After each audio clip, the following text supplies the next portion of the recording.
இன்று திருக்காட்சி விழாவுக்கு பின்வரும் சனிக்கிழமை ஜனவரி மாதம் 11ஆம் தேதி. இன்றைய புனிதர் தியோடோசியுஸ் செனபியார்க். இவர் 423ஆம் ஆண்டிலிருந்து 529 வரை வாழ்ந்தவர். இவர் கப்பதோசியாவில் உள்ள கரிசுசில் பிறந்தார். யூதாவில் துறவியாக தூய வாழ்க்கை வாழ்ந்து வந்தார். இவர் ஆண்டவரின் வார்த்தையை அறிவித்து நோய்களை குணப்படுத்தி தப்பறை கொள்கைகளை கடுமையாக எதிர்த்து வந்தார். இன்று தேவன் நமக்கு தரும் ஜீவ நீர் ஊற்றான இறை வார்த்தைகள் புனித யோவான் எழுதிய நற்செய்தி 7:3 இறை வார்த்தைகள் 22 30 முடிய. அக்காலத்தில் இயேசுவும் அவர்தம் சீடரும் யூதேயா பகுதிக்கு சென்றனர். அங்கே அவர் அவர்களோடு தங்கி திருமுழுக்கு கொடுத்து வந்தார். யோவானும் சலீம் என்னும் இடத்துக்கு அருகில் உள்ள அபினோனில் திருமுழுக்கு கொடுத்தார். ஏனெனில் அங்கு தண்ணீர் நிறைய இருந்தது. மக்கள் அங்கு சென்று திருமுழுக்கு பெற்று வந்தார்கள். யோவான் சிறையில் அடைக்கப்படும் முன் இவ்வாறு நிகழ்ந்தது. ஒரு நாள் யோவானின் சீடர் சிலருக்கு யூதர் ஒருவருக்கும் இடையே தூய்மை சடங்கு பற்றி விவாதம் எழுந்தது. அவர்கள் யோவானிடம் போய், ரபி, யோர்தான் ஆற்றின் அக்கறை பகுதியில் உம்மோடு ஒருவர் இருந்தாரே, நீரும் அவரை குறித்து சான்று பகர்ந்தீரே, இப்போது அவரும் திருமுழுக்கு கொடுக்கிறார், எல்லோரும் அவரிடம் செல்கின்றனர் என்றார்கள். யோவான் அவர்களை பார்த்து, விண்ணிலிருந்து அருளப்படாவிட்டால் எவரும் எதையும் பெற்றுக்கொள்ள முடியாது. நான் மெசியா அல்ல, மாறாக அவருக்கு முன்னோடியாக அனுப்பப்பட்டவன் என்று நான் கூறியதற்கு நீங்களே சாட்சிகள். மணமகள் மணமகனுக்கே உரியவர். மணமகனின் தோழரோ அருகில் நின்று அவர் சொல்வதை கேட்கிறார். அதில் அவர் பெரும் மகிழ்ச்சி அடைகிறார். என் மகிழ்ச்சியும் இது போன்றது. இம்மகிழ்ச்சி என்னுள் நிறைந்துள்ளது. அவரது செல்வாக்கு பெருக வேண்டும், எனது செல்வாக்கு குறைய வேண்டும் என்றார். ஆண்டவரின் அருள்வாக்கு. கிறிஸ்துவே மக்கு புகழ். உகந்த காணிக்கையாய் ஒப்பு கொடுத்தேனையா, சுகந்த வாசனையா முகர்ந்து மகிழுமையா, உகந்த காணிக்கையாய் ஒப்பு கொடுத்தேனையா, சுகந்த வாசனையா முகர்ந்து மகிழுமையா. தகப்பனே, உன் பீடத்தில் தகன பலியானேன். தகப்பனே, உன் பீடத்தில் தகன பலியானேன். அக்கினி இறக்கிவிடும், முற்றிலும் எரித்துவிடும். அக்கினி இறக்கிவிடும், முற்றிலும் எரித்துவிடும். உகந்த காணிக்கையாய் ஒப்பு கொடுத்தேனையா, சுகந்த வாசனையாய் முகர்ந்து மகிழுமையா. வேண்டாத பலவீனங்கள் ஆண்டவா முன்வைக்கிறேன். வேண்டாத பலவீனங்கள் ஆண்டவா முன்வைக்கிறேன். மீண்டும் தலை தூக்காமல் மாண்டு மடியட்டுமே. மீண்டும் தலை தூக்காமல் மாண்டு மடியட்டுமே.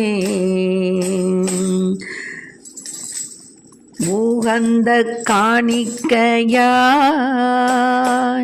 ஒப்பு கொடுத்தேனையா, சுகந்த வாசனையாய் முகர்ந்து மகிழுமையா, சுகந்த வாசனையாய் முகர்ந்து மகிழுமையா. இன்றைக்கு நம் தேவன் தரும் ஜீவநீர் ஊற்றான இறை வார்த்தைகளை கேட்டோம். யோவான் 3 என்ன சொன்னாங்கன்னா, அந்த காலத்தில் ஏசப்பாவும் அவங்க சீடரும் யூதேயா பகுதிக்கு போனாங்க. அப்போது அவங்களோடு தங்கி என்ன பண்ணார், திருமுழுக்கு கொடுத்து வந்தார். யோவானும் என்ன பண்ணுறாரு, அங்கே சலீம்ங்கிற இடத்துல அபினோன் அப்படிங்கிற இடத்துல திருமுழுக்கு கொடுத்துக்கிட்டு இருந்தார். ஏன்னா அங்கே தண்ணி நிறையா இருந்துச்சு. அதனால் மக்கள் அநேகர் அவரிடம் சென்று திருமுழுக்கு பெற்று கொண்டிருந்தார்கள். அப்போது அவங்களுக்குள்ளார ஒரு வாக்குவாதம் என்னன்னா, சில பேர் சொன்னாங்க, ரபி நீங்கள் யோர்தான் ஆற்றின் அக்கறை பகுதியில் உம்மோடு ஒருத்தர் இருந்தார் இல்லையா, அவரும் நீர் அவரை குறித்து சான்று பகர்ந்தீர்ல, இப்போ அவரும் திருமுழுக்கு கொடுத்துக்கிட்டு இருக்கிறாரு அப்படின்னு சொன்னாங்க. எல்லாரும் அவர்கிட்ட தான் போகிறாங்க அப்படின்னு. அப்போ தான் அவர் சொன்னார், விண்ணகத்திலிருந்து அருளப்படாவிட்டால் யாரும் எதையும் பெற்றுக்கொள்ள முடியாது. இன்றைக்கு நம்ம ஒரு ஊழியம் செய்கிறோம் அப்படின்னா, விண்ணிலிருந்து தேவனுடைய அருள் கிடைத்தால் மட்டுமே நம்ம செய்ய முடியும். அதே போல் குருக்கள், அவர்களுக்கு அந்த விண்ணிலிருந்து தேவனால் அவர்கள் தெரிந்து கொள்ளப்பட்டவர்கள். அதனால தான் அவங்க குருக்களாக இருக்கிறாங்க. ஆக விண்ணிலிருந்து கடவுளால் கொடுக்கப்படவில்லை என்றால் யாரும் எதுவும் செய்ய முடியாது. ஆக விண்ணிலிருந்து தேவனுக்கு கொடுக்கப்பட்ட ஆசீர்வாதம். அதனால தான் அவர் என்ன பண்ணுறாரு, கடவுளால் தெரிந்து கொள்ளப்பட்டவர். அதாவது நான் இந்த இடத்துல நீங்கள் புரிஞ்சுக்கணும், நான் கடவுளோடு நம்மளும் ஒன்றுன்னு நான் சொல்லலை, விண்ணிலிருந்து கிடைக்கக்கூடிய அருள், அதைத்தான் நான் சொல்கிறேன். அவர் தேவகுமாரன், அவருக்கும் நமக்கும் ஏணி வச்சா கூட எட்ட முடியாது. அவருடைய கால் தூசி, இவர் சொன்னார் இல்லையா, அவருடைய மிதியடியை நான் அவிழ்க்க கூட பாத்திரவான் அல்ல அப்படின்னு யோவான் சொன்னார்ல, அதுபோல் மிதியடியா அவருடைய பாதத்தை தொடக்கூட நமக்கு அருகதை கிடையாது. ஆனால் நமக்கு அருளப்படக்கூடிய வரங்கள் யாவும் கடவுளிடமிருந்து வரக்கூடிய வரங்கள். அவருடையிருந்து நம்ம வரலைன்னு சொன்னால் நம்ம ஒன்றுமே செய்ய முடியாது.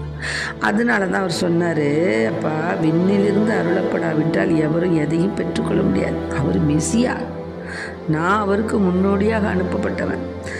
நான் எப்படின்னு கேட்டிங்கன்னா, இப்போ ஒரு கல்யாணம் அப்படின்னா ஒரு மணமகன் மணமகள், மணமகனுடைய தோழர் பக்கத்தில் தான் நிற்க முடியும், மணமகன் சொல்கிறத தான் அவர் செய்ய முடியும். அதில் தான் எனக்கு மகிழ்ச்சி.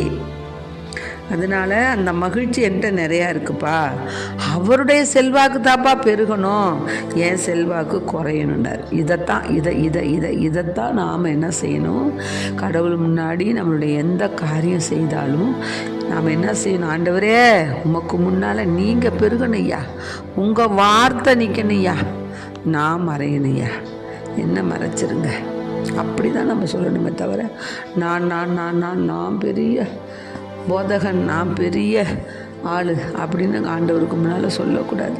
சொன்னோம்னா அவ்வளோதான், தூக்கி போட்டு மிதிச்சிடுவார். ஆமாம், அடிந்து போய்விடுவோம். ஆக தாழ்ச்சி என்ற ஒரு ஏணியின் வழியாகத்தான் நாம் என்ன செய்ய முடியும், விண்ணகம் செல்ல முடியும். ஆக நற்செய்தி வாசகத்தில் தாழ்ச்சிக்கு இலக்கணமாக இங்கே திருமுழுக்கு யோவானிடம் ஒருத்தர் சொல்கிறாரு. நீ இயேசு திருமுழுக்கு கொடுத்து கொண்டு இருப்பதை குறித்து சொல்லும்பொழுது யோவான் என்ன சொல்கிறாரு, மிகவும் தாழ்ச்சியோடு நான் மெசியா அல்ல, அவருக்கு முன்னோடியாக அனுப்பப்பட்டேன், அவருடைய செல்வாக்கு பெருகணும், என் செல்வாக்கு குறையணும். அதனால் நாம் ஒவ்வொருவரும் மெசியாவை குறித்து சான்று பகர வந்தவர்கள் தான். ஆகவே யோவானை போன்று நாம் என்ன செய்யணும், தாழ்ச்சியோடு பணி செய்யணும். அதன் வழியாகத்தான் இறையருளை நிறைவாக பெற முடியும். அதனால தான் 1 யோவான் 5:14 என்ன சொன்னாங்கன்னா, நாம் கேட்பது கடவுளுடைய திருவுளத்திற்கு ஏற்ப அமைந்திருப்பின் அவர் நமக்கு செவிசாய்க்கிறார். இது நாம் அவர் மீது கொண்டுள்ள உறுதியான நம்பிக்கை இல்லைன்னா நாம் எதை கேட்டாலும் அவர் நமக்கு செவி சாய்க்கிறார் என்று நமக்கு தெரியும். நான் நம்பிக்கை இல்லாமல் கேட்டேன்னா ஒன்றும் நடக்காது. ஆகவே நாம் அவரிடம் கேட்டவற்றை பெறுவோம் என்னும் உறுதி நமக்கு உண்டு. பாவம் செய்வோர் சாவுக்குரிய பாவம் செய்யவில்லை என்று கண்டால் அவர்களுக்காக கடவுளிடம் வேண்டுதல் செய்ய வேண்டும். கடவுளும் அவர்களுக்கு வாழ்வு அருள்வார். சாவுக்குரிய பாவம் உண்டு, அந்த பாவத்தை செய்வோருக்காக வேண்டுதல் செய்யணும் என்று நம்ம சொல்ல. அந்த இடத்துல தீச்செயல் அனைத்துமே பாவம்தான். அதனால் எல்லா பாவமுமே சாவுக்குரியவை அல்ல. கடவுளிடமிருந்து பிறந்தோர் பாவம் செய்வதில்லை என்பது நமக்கு தெரியும். அதனால் தீயோன் அவர்களை தீண்டுவது இல்லை. நாம் கடவுளை சார்ந்தவர்கள். கடவுளிடமிருந்து பிறந்தவர்களை அவர் பாதுகாக்கிறார். ஆனால் உலகனைத்தும் தீயோனின் பிடியில் இருக்கிறது.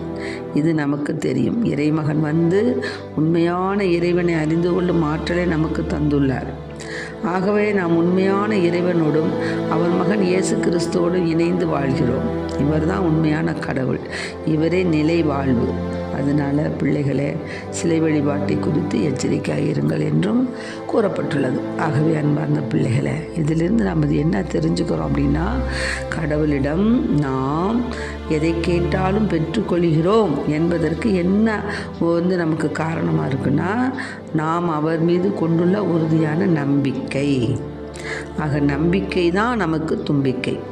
இப்போது கடவுளிடமிருந்து பிறந்தோர், அதாவது கடவுளிடமிருந்து பிறந்தவர்களை இறைவன் பாதுகாக்கிறார். தீயோன் அவர்களை தீண்டுவதில்லை.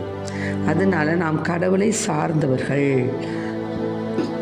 அதனால் நம்ம என்ன செய்யணும்? கடவுளை சார்ந்தவர்களாக நாம் நடக்க வேண்டும்.